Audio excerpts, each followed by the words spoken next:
Hello dear friends, आपका स्वागत है हमारे channel study with target achieve में। आज हम आपके लिए डीएलएड फोर्थ सेमेस्टर की साइंस की क्लास को लेकर के आए हैं, जिसमें हम लोग केमिस्ट्री का टॉपिक 2 कंप्लीट कर रहे हैं। चैप्टर वही है, उसमें हम लोग टॉपिक 2। इसके पहले की वीडियो में हम लोगों ने परावर्तनीय भट्ठी, खनिज, अयस्क और गैंग के बारे में, भर्जन निस्तापन के बारे में अच्छे से पढ़ा था। और आज की क्लास में हम लोग एक दूसरी भट्ठी पढ़ेंगे जो बहुत इंपॉर्टेंट है, इसलिए इसको हम लोग बहुत अच्छे से पढ़ेंगे क्योंकि ये क्वेश्चन इनसे बनता है बहुत ज़्यादा।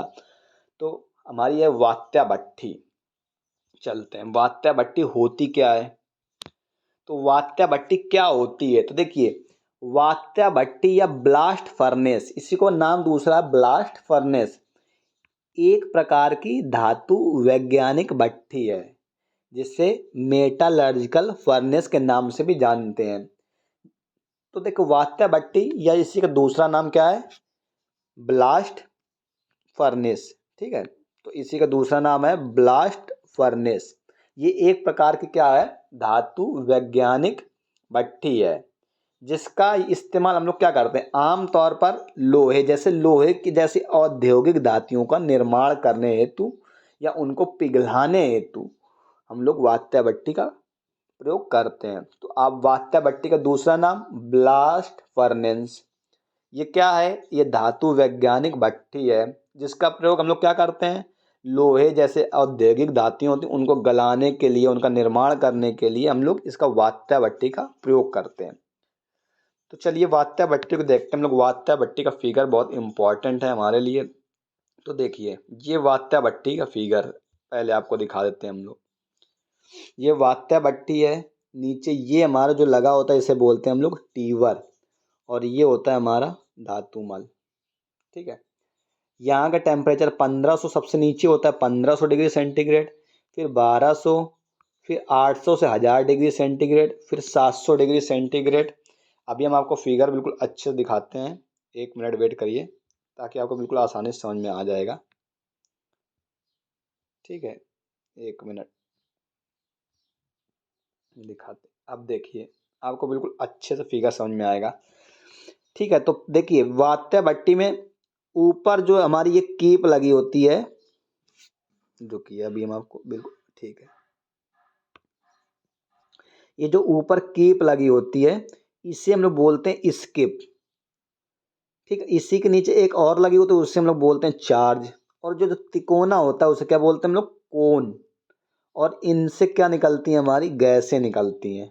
ठीक है, तो जैसे इसके नीचे आता है सबसे पहले तो टेम्परेचर होता है, हल्का होता है तो 250 डिग्री सेंटीग्रेड ये, फिर इसके नीचे आता है तो 400 डिग्री सेंटीग्रेड, फिर लगभग आप 300 डिग्री बढ़ाते जाइए तो 700 डिग्री सेंटीग्रेड, 7 3 1000, 800 से 1000 सेंटीग्रेड, फिर 1200, फिर 1500 डिग्री टेम्परेचर होता है।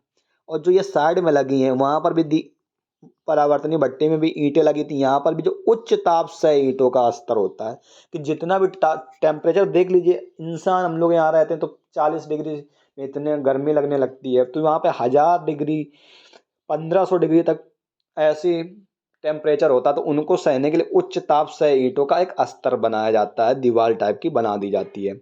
और सबसे नीचे जो पहिए के तरीके होते हैं इन्हें हम लोग बोलते हैं टीवर, और यहाँ पर भरी होती है धातुमल। ठीक है, तो चलिए हम लोग इसके बारे में डिस्कस करते हैं, एक एक पार्ट पढ़ेंगे ना। देखिए आपको समझ में आ जाएगा बिल्कुल अच्छे से। देखिए, वात्या भट्टी छोटी एवं बड़ी दोनों प्रकार की होती है। पहली बात तो छोटी और बड़ी दोनों प्रकार की होती है। बड़ी वात्या भट्टी का आकार जो होता है चिमनी की तरह होता है, चिमनी। ठीक है, जो क्या होती है 25 से 60 मीटर ऊंचाई तक, 25 मीटर से लेकर 60 मीटर की ऊंचाई तक होती है। और इसका जो बाहरी व्यास होता है वो 12 से 14 मीटर व्यास होता है। तो इसके बाहरी सतह पर इस्पात दिखाया नहीं था अभी हमने, इस्पात की चादरें बनी होती ताकि वो अधिक टेम्परेचर को सहन कर सके।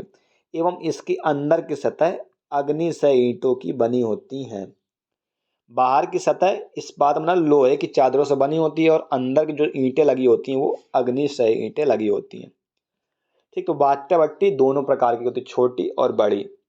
जो बड़ी वात्या भट्टी होती है वो आकार में चिमनी के तरीके होती है। चिमनी हम लोगों ने देखा 2-2 3-3 खंड की होती है, तो जिसकी लगभग ऊंचाई 25 मीटर से 60 मीटर ऊंचाई तक होती है।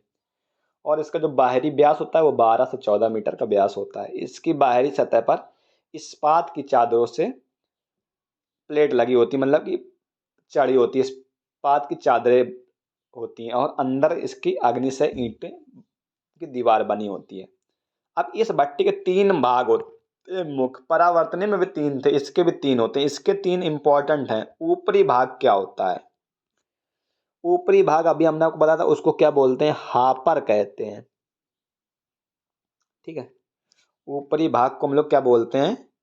हापर बोलते हैं। देखिए, ऊपरी भाग ये हमारा पूरा है, इसे हम लोग ऊपरी भाग को हम लोग बोलते हैं हापर। ये हमारा ऊपरी भाग को बोलते हैं हापर, जहाँ से चार्ज यहाँ से सब डाला जाता है। तो ऊपरी भाग को क्या बोलते हैं हम लोग? हापर। ठीक है, तो ऊपरी भाग को हम लोग बोलते हैं हापर। और भट्ठी के अंदर क्या डाला जाता है? हम लोग अयस्क, कोक तथा गालक के मिश्रण को इसी भाग में डालते हैं। हमने अभी आपको बताया कि सबसे ऊपर के भाग को बोलते हैं हॉपर, और वहीं से हम लोग अयस्क, कोक, गालक के मिश्रण को इसी भाग में डालते हैं। इस भाग में कप तथा शंकु व्यवस्था होती है, जिसकी सहायता से अयस्क भट्टी में धीरे धीरे जाता है। देखिए, अभी हमने आपको बताया है, ये देखिए शंकु के आकार का शंकु कप की व्यवस्था होती है, जहाँ से ये देखिए अयस्क ऐसे धीरे धीरे आता है, और धीरे धीरे यहीं से इसी की सहायता से ये अयस्क यहाँ बनी है, धीरे धीरे जाता है। ठीक है, तो ऊपर के भाग को क्या बोलते हैं? हॉपर, जहाँ से अयस्क को धीरे धीरे अपने शंकु और कपों की सहायता से नीचे डाला जाता है। कोक हो गया, गालक हो गया, जो भी अयस्क यूज करते हैं। ठीक है, अब दूसरा भाग आते हैं। दूसरे भाग में क्या होता है? हमारे 2 पाइप लगे होते हैं, जिनकी सहायता से भट्ठी में गर्म गैस प्रवाहित की जाती है, जिन्हें ट्यूबर कहते हैं। देखिए, ये 2 भाग लगे हैं आपके। ये भाग दो, ये पूरा आपका हो गया प्रथम भाग, यहाँ से जब अयस्क आया, और ये हो गया हमारा दूसरा भाग, इसे बोलते हैं ट्यूबर, जिससे जो बाहर की गैस होती है उससे हवा अंदर आती है। ठीक है, गर्म गैस से प्रभावित। अब तीसरा निचला भट्टी का भाग क्या होता है? भट्टी के सबसे निचले भाग को हम लोग तल बोलते हैं। नीचे का है तो तल आप बोल देंगे। जिसमें क्या होता है? पिघली हुई जो भी धातु होती है द्रव के रूप में एकत्रित होती है। और इस भाग में 2 मार्ग होते हैं। एक भाग से गलित धातु निकल जाती है, और दूसरे से धातु मल बाहर निकलती है। ठीक है, तो आपको दिखाते हैं। ये देखिए, जहाँ से धातु मल जब ये गर्म होती है तो यहाँ पे द्रव के रूप में भरी रहती है। एक 2 भाग होते हैं, एक आपको यहाँ पे होता है, तो धातु मल यहाँ से निकल जाती है, और एक गलित भाग यहाँ से निकल जाता है। तो ये है हमारी पूरी वात्या भट्टी। ठीक है, तो वात्या भट्टी में हमको पढ़ना है 800 डिग्री सेंटीग्रेड से टेम्परेचर जब 1000 डिग्री पर हम लोग का रहता है, तो वहाँ पर एक रिएक्शन होती है। क्या होती है?